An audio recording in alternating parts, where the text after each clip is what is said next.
আসসালামু আলাইকুম, welcome to my channel. আজকে আমার রেসিপি রুই পোস্ত। তো চলুন দেখে নিন রুই পোস্তটা কীভাবে বানাচ্ছি। তো প্রথমে আমি এখানে পোস্তটা মিক্সিং জারে একটু পেস্ট করে নেব। তো এখানে আমি দিয়ে দিয়েছি 4 চামচ পোস্ত, 2টো কাঁচা লঙ্কা আর সামান্য নুন দিয়ে এটাকে পেস্ট করে নিয়েছি।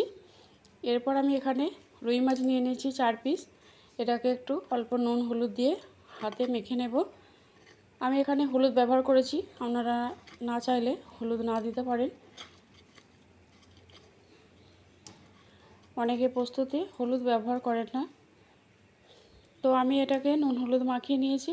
এরপর আমি এখানে একটা ফ্রাই প্যান বসিয়ে এতে দিয়ে দিয়েছি 4 চামচের মতো সরষের তেল। আর সরষের তেল আমি এখানে সরষের তেলটা ব্যবহার করেছি। দিয়ে আমি মাছের পিসগুলো ভেজে নেব।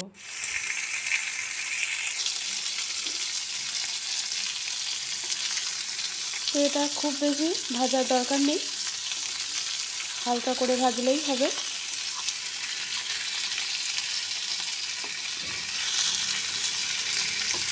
তো আমি খুব ভালো করে উল্টে পাল্টে ভেজে নিয়েছি, তো ভেজে তুলে নিয়েছি। এরপর ওই একই তেলের মধ্যে আমি আর 1 চামচ সরষের তেল দিয়ে দিলাম। দিয়ে আমি এতে ফোড়নের জন্য দিয়ে দেব অল্প একটু কালো জিরে আর 2টো কাঁচা লঙ্কা। দিয়ে আমি এখানে দিয়ে দেবো একটা বড় সাইজের পেঁয়াজ কুচি। আমি এখানে পেঁয়াজ ব্যবহার করেছি, আপনারা না চাইলে না দিতে পারেন, তবে পেঁয়াজটা দিলে খেতে ভালো লাগে। এরপর আমি এখানে একটা দিয়ে দিলাম টমেটো কুচি, যেটাকে খুব ভালো করে ভেজে নেব।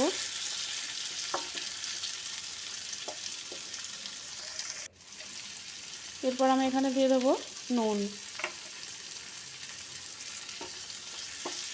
নুনটা আমি এর মধ্যে দিয়ে দিলাম, কারণ টমেটোটা তাড়াতাড়ি নরম হয়ে যাবে। দিয়ে আবারও খুব নেড়ে চেড়ে ভালো করে ভেজে নেব।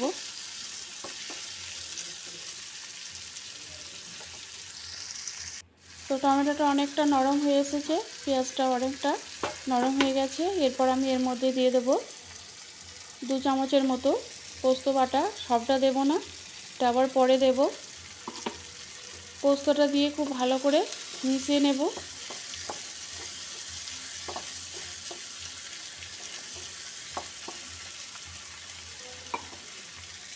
তো পোস্তটা দিয়ে আমি খুব ভালো করে মিশিয়ে নিয়েছি। এরপর আমি এখানে দিয়ে দেব 1 কাপের মতো পানি। পানিটা দিয়ে খুব ভালো করে নেড়ে চেড়ে মিশিয়ে নিয়েছি, এটাকে আবার ফুটতে দেব। তো ঝোলটা ফুটে গেছে। এরপর আমি ভেজে রাখা মাছের পিসগুলো এর মধ্যে দিয়ে দেব।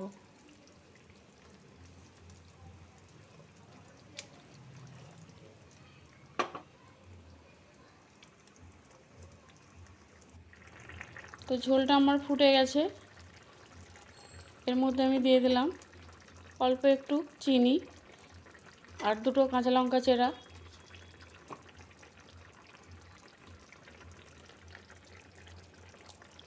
এরপর আমি বাকি পোস্ত বাটাটা এর মধ্যে দিয়ে দিলাম।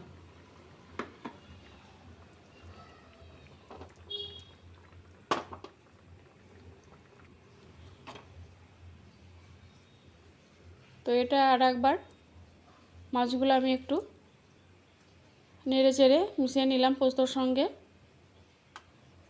তো ঝোলটা অনেকটা শুকিয়ে এসেছে, তো এটা হয়ে গেছে প্রায়। এরপর আমি এখানে দিয়ে দেব 1 চামচের মতো সরষের তেল।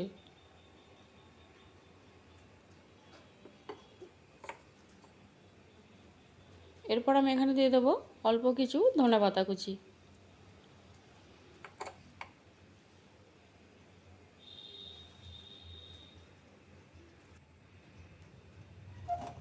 তো এটা আমার তৈরি হয়ে গেছে, দেখুন। তো এই রেসিপিটা কেমন লেগেছে আপনারা অবশ্যই জানাবেন। আর যদি ভালো লেগে থাকে তাহলে একটা লাইক দেবেন। আর যারা নতুন হয়ে থাকেন তাহলে আমার চ্যানেলটা সাবস্ক্রাইব করবেন।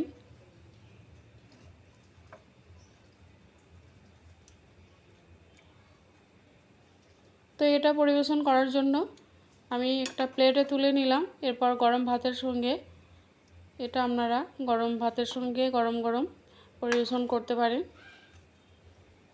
খেতে দুর্দান্ত লাগে।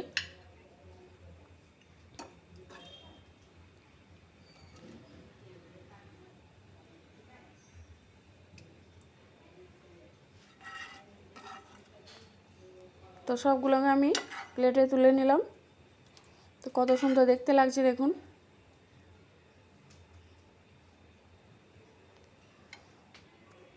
তো আজ এই পর্যন্ত, দেখা হবে পরের ভিডিওতে। ভালো থাকবেন।